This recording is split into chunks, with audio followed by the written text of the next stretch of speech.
নমস্কার, আমাদের food chemistry চ্যানেলে আপনাদের সবাইকে স্বাগত জানিয়ে শুরু করছি আজকের রান্না আফগানি চিকেন। এটি একটি অত্যন্ত সহজ এবং খুব সুস্বাদু একটি রান্না। চলুন তাহলে শুরু করা যাক আজকের রান্নাটি।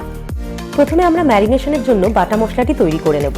এর জন্য লাগবে 2টো পেঁয়াজ, 1 মুঠো ধনেপাতা, 12 থেকে 14টি রসুন কোয়া, 1 ইঞ্চ আদা, 3টে কাঁচা লঙ্কা।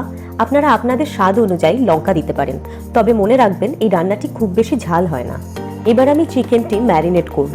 তার জন্য একটি বোলে প্রথমে নিয়ে নেব 600 গ্রাম চিকেন।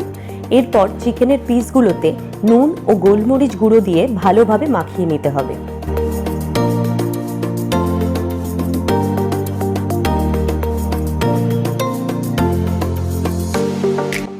এরপর বাটা মশলাটা দিয়ে আরও একবার ভালো করে মাখিয়ে নিতে হবে।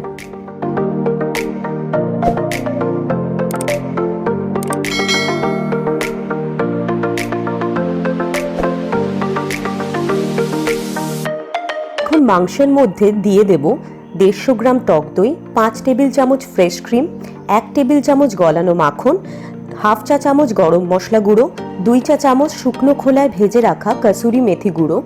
এরপর চিকেনগুলো মশলার সাথে খুব ভালো করে মিশিয়ে নিতে হবে। মশলার সাথে চিকেনটাকে খুব ভালো করে মাখবেন যাতে মশলাগুলো চিকেনের ভেতর ঢুকে যায়। এরপর মাংসের মধ্যে একটি পাত্রে গরম করা কাঠকয়লা দিয়ে তার উপর 1 চা চামচ ঘি দিয়ে দিতে হবে। ধোঁয়া উঠলে ঢাকা দিয়ে দেব মিনিট 10 জন্য। তারপর কাঠকয়লাটি বের করে আরও 1 থেকে 2 ঘন্টা ম্যারিনেশনের জন্য রেখে দেব। যত বেশিক্ষণ সময় দিয়ে ম্যারিনেট করবেন মাংস তত নরম হবে। এরপর একটি ফ্রাইং প্যানে 1 টেবিল চামচ তেল গরম করে তার মধ্যে ম্যারিনেটেড চিকেনগুলি একে একে দিয়ে হালকা আঁচে বাদামি করে ভেজে নিতে হবে। চিকেনগুলি ভেতর থেকে নরম হয়ে গেলে একটি অন্য পাত্রে তুলে রাখুন।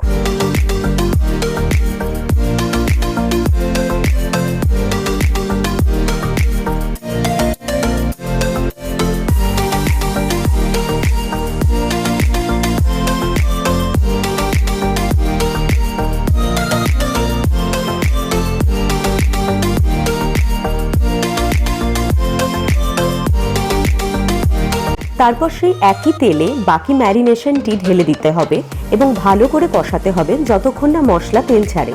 মশলা তেল ছেড়ে দিলে স্বাদমতো লবণ দিয়ে দিন।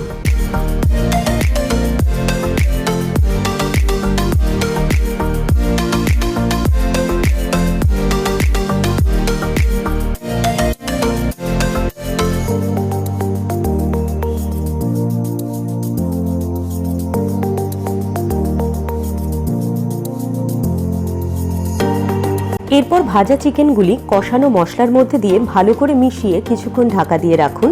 গ্যাসের ফ্লেম অবশ্যই লো থেকে মিডিয়ামে রাখবেন।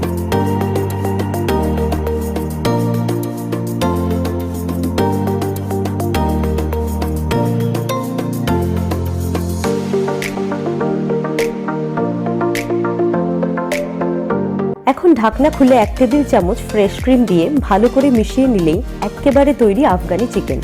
এবার এটি গরম গরম তন্দুরি রুটি বা পরোটার সাথে পরিবেশন করুন। ভিডিওটি ভালো লেগে থাকলে অবশ্যই কমেন্ট করে জানান। ফুড কেমিস্ট্রি চ্যানেলটি সাবস্ক্রাইব করুন এবং লাইক ও শেয়ার করতে ভুলবেন না। ধন্যবাদ।